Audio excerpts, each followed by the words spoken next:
नमस्कार, न्यूज 18 आप देख रहे हैं और आपके साथ मैं हूं अंशिका पाठक। शुरुआत करेंगे बुलेटिन की सबसे अहम खबर के साथ। कल मंत्री विजय शाह ने मदरसा समेत सभी शैक्षणिक संस्थानों में तिरंगा फहराने और राष्ट्रगान के नियम को अनिवार्य करने की मांग की थी, लेकिन स्कूल शिक्षा मंत्री ने मांग को नकार दिया। शिक्षा मंत्री राव उदय प्रताप सिंह का कहना है कि किसी स्कूल या शिक्षण संस्थान में राष्ट्रगान, झंडा वंदन या प्रार्थना होती है, इसे कोई नहीं रोकता, लिहाजा अलग से किसी व्यवस्था की जरूरत नहीं है।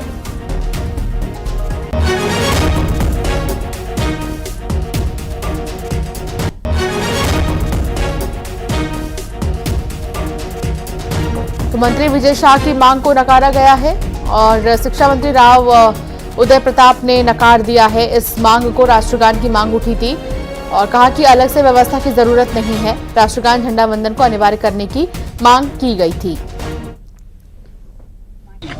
ये पहले से किसी स्कूल को ध्वजारोहण से कोई नहीं रोकता, राष्ट्रगान होना चाहिए, प्रार्थना में होता ही है। ये अलग से कोई इसकी व्यवस्था करना, मुझे लगता है कि वो पहले से ही ये प्रावधान है और एक व्यवस्था हमारे स्कूलों में है। तो सुना आपने क्या कहना था और अब मंत्री विजय शाह की मांग को नकार दिया गया है शिक्षा मंत्री की तरफ से। शिक्षा मंत्री ने ये मांग नकारा है और राष्ट्रगान की मांग जो उठाई गई थी इसको नकार दिया गया था। शैलेंद्र भदौरिया हमारे साथ जुड़ गए हैं। शैलेंद्र, अब राष्ट्रगान और तमाम मांगों को लेकर जो है काफी सियासत तेज हो गई है, लेकिन उससे भी बड़ी बात ये कि क्या कुछ कहा गया है मंत्रियों की तरफ से, नेताओं की तरफ से इस मांग को लेकर? देखिए, बिल्कुल मैं आपको बता दूं कि कल स्कूल चले हम अभियान के तहत प्रवेशोत्सव कार्यक्रम के दौरान मध्य प्रदेश के मंत्री विजय शाह ने मांग की थी कि जो मदरसे हैं और अन्य शैक्षणिक संस्थान है उसमें तिरंगा फहराना अनिवार्य होना चाहिए, इसके साथ ही राष्ट्रगान होना चाहिए। तो उसके बाद आज स्कूल शिक्षा मंत्री ने इस मांग को नकार दिया। साफ तौर पर उन्होंने कहा कि स्कूलों में प्रार्थना कराने का पहले से ही प्रावधान, और यदि कोई स्कूल जो है वो राष्ट्रगान को मैंडेटरी करना चाहता है या ध्वजारोहण करना चाहता है तो ऐसे स्कूलों को कोई मनाही नहीं है। तो स्कूल में प्रार्थना आदि को लेकर पहले से ही नियम बने हुए, प्रावधान बने हुए, ऐसे में अलग से प्रावधान बनाने की आवश्यकता नहीं है। तो सीधे तौर पर यह कहा जाए कि मध्य प्रदेश सरकार के दो मंत्री अलग अलग राय रखते हैं राष्ट्रगान और तिरंगे को लेकर। जिस तरीके से विजय शाह जो है अनिवार्य करने की मांग करते हैं, तो दूसरी तरफ स्कूल शिक्षा मंत्री जिनका ये उत्तरदायित्व है, तो दोनों ही लोगों की अलग अलग बातें जो है वो अब सामने आ रही हैं। शिवम शुक्ला हमारे साथ जुड़ गए हैं, बीजेपी से अपना पक्ष रखेंगे। शिवम जी, ये जो मांग उठाई गई है विजय शाह की तरफ से, इस पर सीधे शिक्षा मंत्री ने नकार दिया और कहा कि मदरसों में राष्ट्रगान और इस तरह की चीजें तब तक नहीं होंगी जब तक नहीं लगता कि हाँ वहां अनिवार्य है।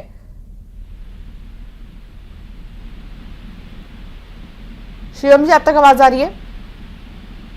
हेलो, आवाज आ रही है आप तक?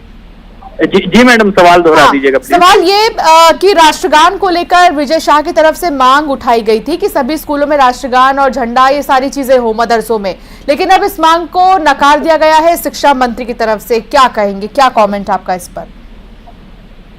देखिए, सबसे अव्वल बात तो यह है कि राष्ट्रगान और इस प्रकार के जितने भी विषय हैं, इस पर सभी का तो सामूहिक रूप से पूरे देश का जो भी लॉ अबाइडिंग सिटीजन होगा उसका मानना है इन तमाम चीजों का सम्मान किया जाना चाहिए। छात्रों के भीतर राष्ट्रवाद की भावना, उसकी प्रेरणा उत्कंठित की जाए, इस दिशा में हम सभी का प्रयास रहता है।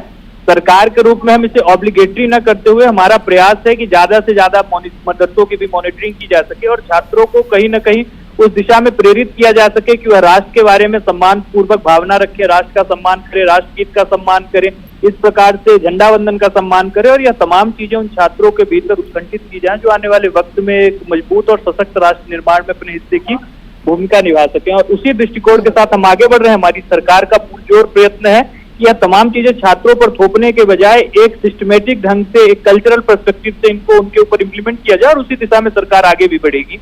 चलो ठीक है, बहुत शुक्रिया, आप आपने अपनी बात रखी।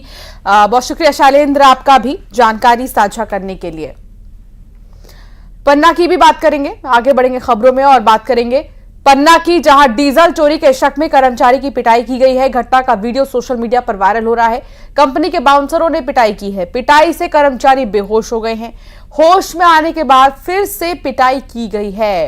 पन्ना का यह मामला, डीजल चोरी के शक में एक कर्मचारी की पिटाई की गई है, बेरहमी से पीटा गया है। कंपनी के बाउंसर्स ने यह पिटाई की है। संजय तिवारी संवाददाता साथ जुड़ गए हैं। संजय, मामला क्या है? पन्ना